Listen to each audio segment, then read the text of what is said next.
వాసన లేని కొమ్మలపై సువాసన కలిగిన పూలున్నాయి. పూల వాసన అతిశయమే.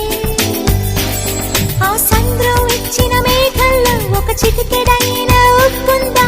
వాన నీరు అతిశయమే.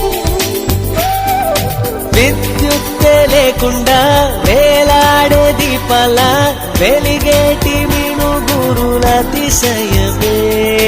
తనువున ప్రాణం ఈ చుట్టనున్నదు, ప్రాణంలోన ప్రేమ ఈ చుట్టనున్నదు.